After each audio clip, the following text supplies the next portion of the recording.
Hello, Xander Best, owner of the Doketown Danglers, owner, operator, and general manager. Coming here today to address the obvious concerns there are with my team as they were discussed in the podcast on Monday. You see, Doketown is a storied franchise, and we thrive on greatness. And you'll see that with some of our players here, and I just want to take a look at some of the numbers that I think are were overlooked for us. So let's begin here. Oh, that's not my team. Oh my goodness, what am I doing? Let's go over here. My team here. Um, but anyways, as I was saying, the Danglers are very severely overhated in this league, and you know, it's players like the sneaky players that we haven't had in our lineups that really do the job. They come back for a week and they really do the job, and then they get injured again. Like Will Smith last night, he had an exceptional performance, but unfortunately, it's just the opponent I'm playing has everybody playing in their lineup, and they blew me out of the water there last night. We hope to recover.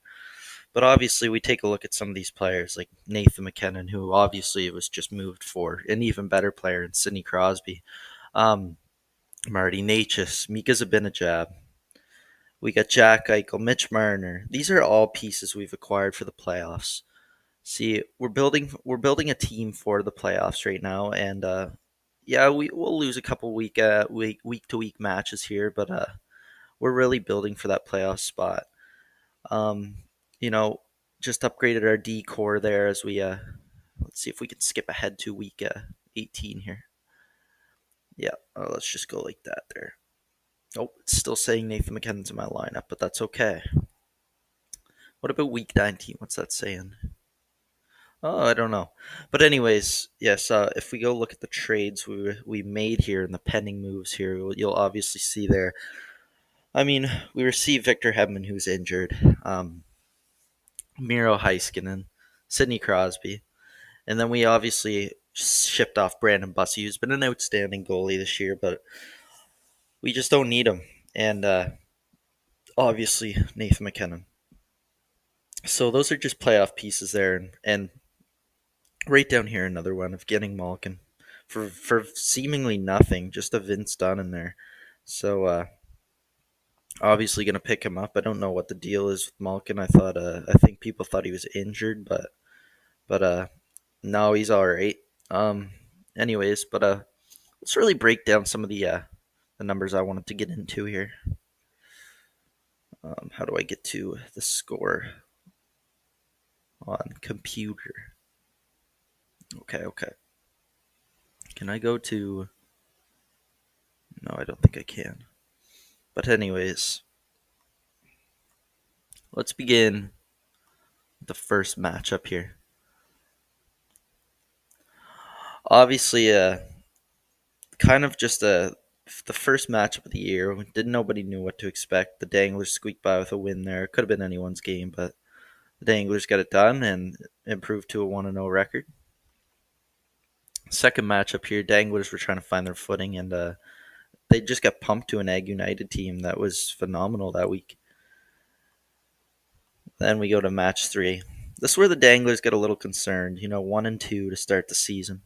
Didn't know what our thoughts and feelings were here, getting pumped by the legends who've historically had the Danglers numbers.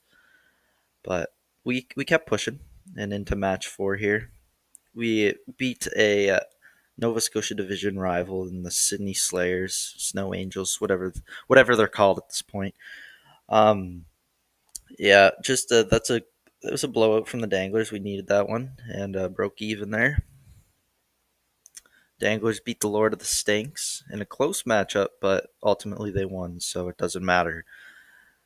And then the Danglers blowing out the Monarchs with a creepy score of 66.6 there. And then I believe we move on and we lose to the Oatmeals, pushing that record a little tighter, as I think we were 4-3 at that point. But then another blowout here to Team 2, and I mean, our goalies had a huge part in that, which Igor Shesterkin's no longer with the team, but neither is Bussy. And anyways, then we move on to the burgers, which I mean that's a free win in itself. And we had Tristan Jarry and McKinnon put up some huge points there, and then we acquired Zach Hyman, who's a very pleasant surprise, and bounced back against Ag United. And Bussy, of course, had himself a week. Then this is the Danglers just really coming to form here, winning matchups until we face the Legends, who we just can't get by. But then here's where we really strive.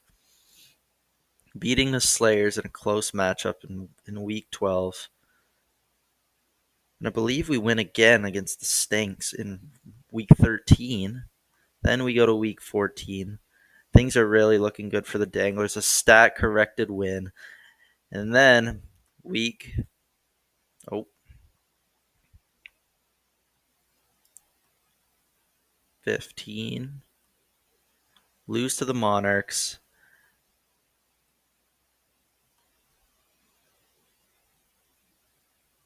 Lost to the Oatmeals. And now here we are this week, losing right now. Now I know what you're saying. Oh, Danglers, you've lost two and looks like you're going to lose three. Well, here's what I have to say to that. You take a look at my team right now. This lineup of forwards is built to win games. Obviously, this decor is not. We acquired a goalie in Brandon Bussy at the start of the year off waivers, who we shipped mid-season for the likes of players like Hedman, Heiskanen, and Crosby. So if you had told me that at the start of the year that Bussy was going to be in a deal involving such players of class, it would have been a joke. And then obviously you see Leo Carlson and Braden Point on my bench. I'm hoping Braden Point. This is a really, really hopeful acquisition here, as he's been really just underperforming this year. But I feel as if he'll come back hot. And then obviously Leo Carlson picked up. That's a huge improvement to our forward group. So once everything's said and done after the Olympics here, you'll see a Danglers team like never before. And the Danglers are really excited to get that going here. So I just thought I'd come on here and announce that the Danglers, you may call them a fluke because of all their lucky wins and lucky points they're getting, I guess. But really, if you take a look at it, let's go to the points for here. Danglers down there in the middle of the pack, points against up there. So yeah, call it luck, call it whatever. We win games, we find a way to get it done. Now, does this losing streak concern us? No, not at all. Now, you'll see that the Danglers, obviously 51 moves here, concerning amount of numbers here, but I mean, to be a winning GM, you got to make moves. And you know, the Oatmeals and Halifax, don't really they don't really count for that. But the Legends are another winning team. The Montreal Monarchs winning this year. You gotta stay active in that lineup, and you gotta make those moves. And eventually everything's gonna come to fruition here. And the Danglers, I think, will have a really great shot at winning the championship this year. And then we're excited to move on to expansion. So I think all in all, this year's been a great year for the Danglers, and we look to really improve and just win some quality playoff matchups and win this championship, win our first ever championship here. So you know, at the end of the day, you can call us a lucky franchise. You can call us whatever you want. But at the end of the day, the Danglers know how to win games, and it's obvious in the standings right now. So you know, another thing I'd like to discuss is some people a little upset with my trades. Now, when you're a GM of this caliber, you make smart moves. Smart moves The deals that might seem lopsided, deals that might seem fair at the time, but then the danglers just prevail. Now, I know what you're saying. The burgers, this, burgers, that. The burgers are just gifting players away.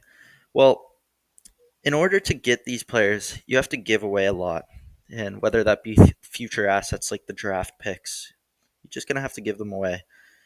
The Danglers will take advantage of a team like that, such easy standards to trade against. So we just got to capitalize on that, and we do, and we get the players we want for the draft picks we want to give away, and it's a beautiful thing. So just wanted to take a few more looks at some of the transactions I have performed. Is there a way I can filter this? There probably is. I'm not really familiar with the computer. I usually do a lot of this on the phone. Just a second here. Recent activity, I'm guessing. Go to that. Oh yeah. Oh yeah. So transactions, traded, teams, danglers, start date. Let's go all the way back to September 25th. That's the burger's birthday right there. And then obviously January 28th. Let's take a look at some of the first moves we made here. Obviously, this one was a big deal here. Burgers Burgers received Eric Carlson.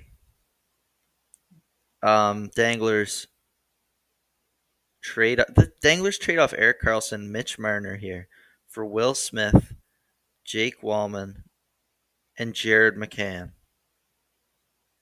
Now, this looks like an absolute win for the Burgers here until we eventually get him back, but that's to later be discussed.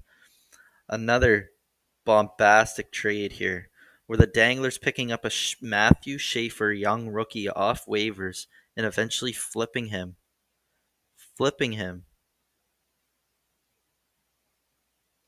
Oh, never mind. This is the wrong part of the year. So the Danglers draft Dylan Larkin and Mikhail Sergachev, and then we trade for Schaefer and Robert Thomas. Then eventually we climb on up here, back again to the Burgers. That's the exception of that trade. Never mind. Then we ship off Sid the Kid Crosby, who's pretty much been a Dangler his whole life. And we trade Miro Heiskanen for Bedard and Theodore. And Bedard really caught fire after this trade and then unfortunately got injured. Then we take a look at some of the more crucial trades here. The Doketown Danglers traded Archer Sheilofs to the Bloomfield Burgers.